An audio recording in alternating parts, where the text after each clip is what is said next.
What's up, Eagles Nation? This is Steve Hyder here with Gate City Sports Channel.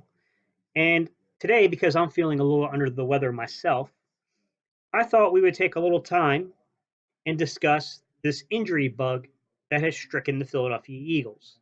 Because if I'm going to be Liz frank with you all, the defensive side of the football has not been healthy. It hasn't been healthy since OTAs started. We've had a lot of issues on the defensive side of the ball. And by the way, last Sunday night, that injury bug, it struck us on the offensive side of the ball.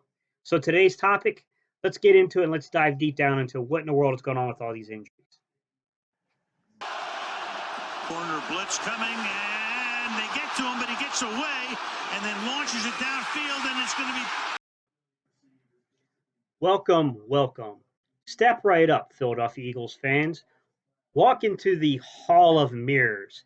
Take a look at the spectacle that is the Philadelphia Eagles defense. Let's take a journey into the world of undisclosed, mysterious, and quite common injuries that's been the defensive side of our football team.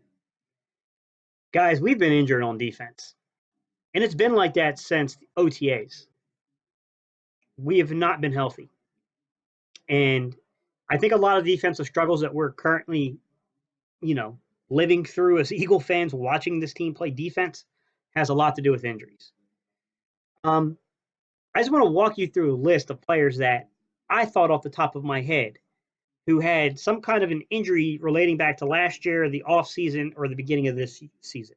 Okay, just the mass amount of players that we're dealing with on the defense side of the ball. Mind you, I might be forgetting people.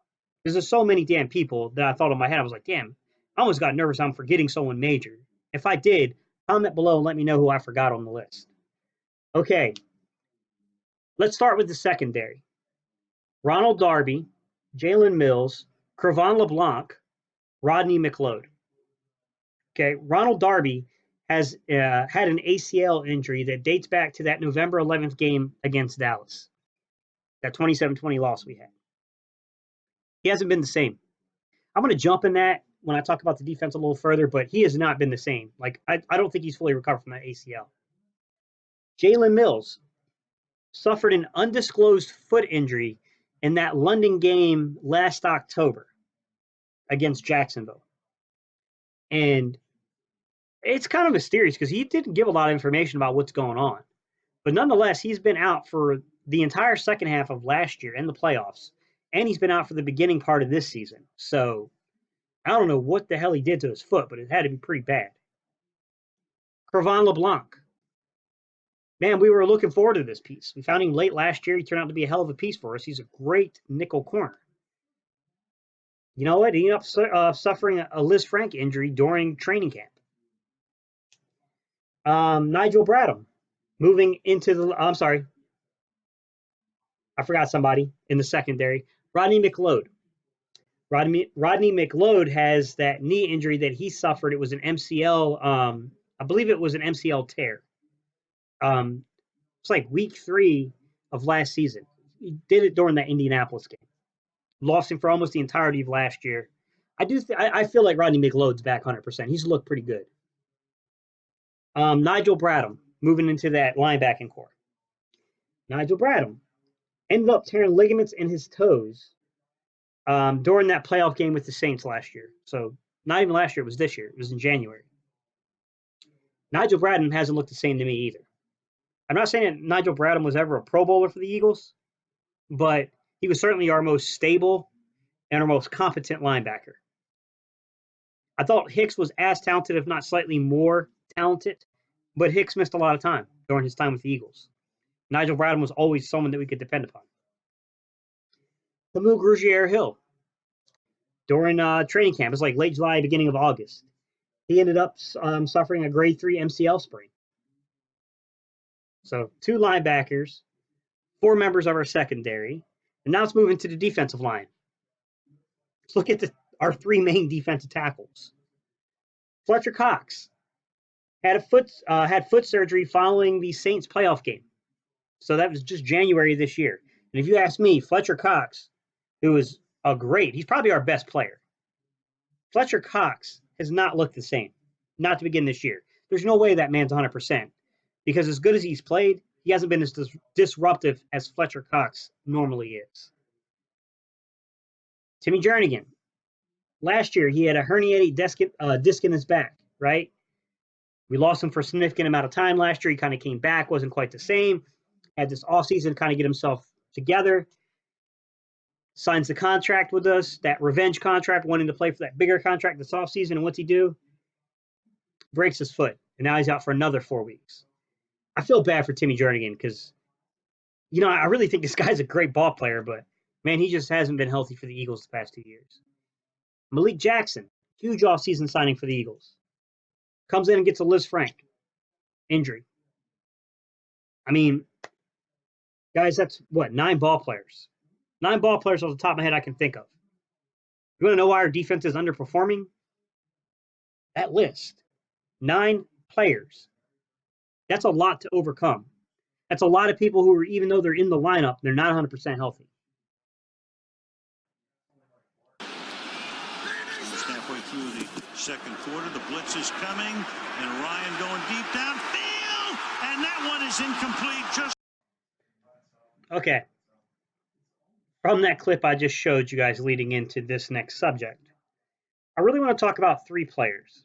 Okay. I want to talk about Ronald Darby, Nigel Bradham, and Fletcher Cox, because I feel these are very essential pieces to our defense. Because we start off down this line, Ronald Darby is basically our right cornerback, right?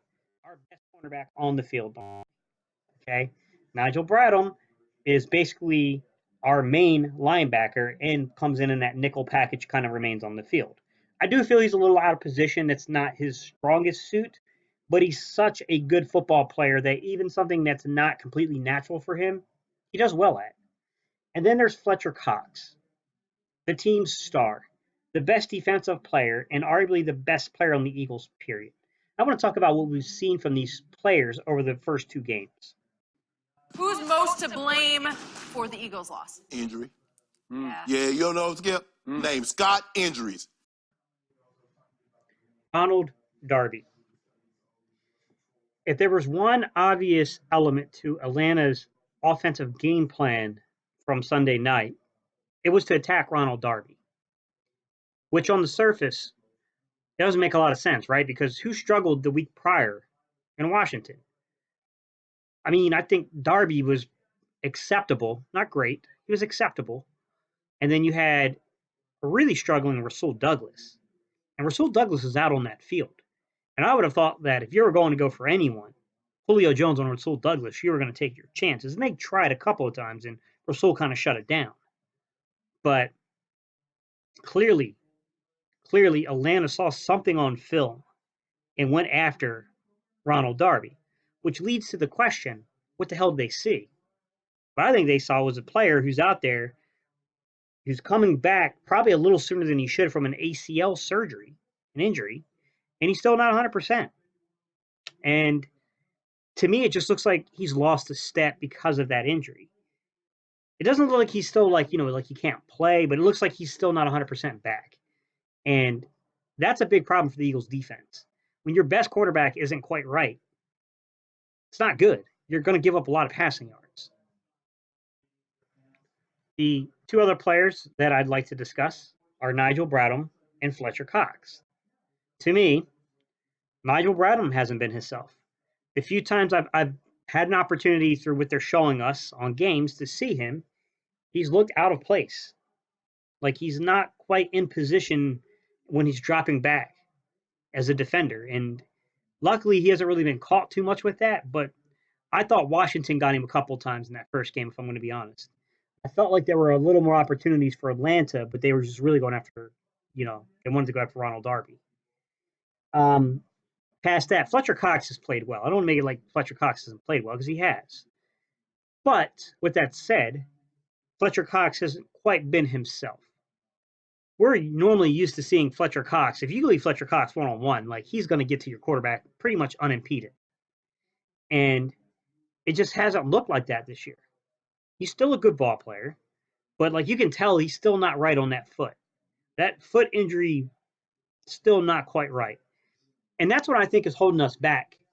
I think until we get this defense healed, we're not going to be operating at 100%. And I think you saw that because of the general weakness of Atlanta on their offensive line, and then some of the defensive and inefficiencies of the Eagles secondary with Ronald Darby really still being nicked up, and them still being a little out of sync in their coverage and not holding quite long enough for the defensive line to get there. We opened ourselves up to like, okay, let's go basically empty, no support, all out blitz. And it worked for a pretty good portion of that game until we finally got caught on the game-winning, basically touchdown pass. But that's what my thoughts are about the injuries. But there's one more thing I'm going to discuss before I jump off of here. All right, I want to talk about this report from Diana Rossini of ESPN. By now, you guys have probably all heard that Jalen Ramsey wants out of Jacksonville. He got into a pretty heated disagreement with Doug Marrone on the sidelines this weekend and this past weekend. And what has been reported by Rossini is there's an NFC team and an AFC team that has already made an offer for his services. Apparently, this NFC team has offered them a 2020 first-round draft choice and a 2021 fifth-round draft choice. And this undisclosed AFC team has offered a 2020 first-round draft choice and a player in exchange for his services. Question leads us, with all the struggles we're having and the general lack of health that we have, should we go after Jalen Ramsey? Because let's be honest, he is playing on a rookie contract, although he's due for a contract. That is a part to remember. He came out of the, if I'm not mistaken, and look me up, I could be wrong, but I'm pretty sure Jalen Ramsey came out of the same draft as Wentz, Prescott, that whole Ezekiel Elliott, that whole 2016, I think, draft. Like, I think he came out of that draft. And he's a young guy. The aspect from the Eagles' positioning would be, is this guy a scheme fit for us? Can he play that zone defense? Can he close in and make those tackles and make those breakups on passes? Or is he more of a man scheme kind of player? And the other issue with him is the pay. What is it going to cost us to keep a player like that? And are the Eagles really, are they to the level of frustration yet with the secondary to where they go out and they sign a top corner like Jalen Ramsey, where they're like, look, this isn't just going to be a one-year rental thing. Like, we're going to find a way of striking a deal with this kid to keep him long-term because he's young. It's interesting. I don't have the answer for you. But that's what I got for today, guys. Sorry, my voice was cracking there. Let me know what you guys think about this injury thing. Do you think it's really these injuries that are really holding back this defensive performance? Where are you guys at on that situation? And as always, guys, if you guys are going to be a big favor here and like, comment, and subscribe, y'all. That's all I got for you for today, guys. Peace. I'm out. Bye, guys.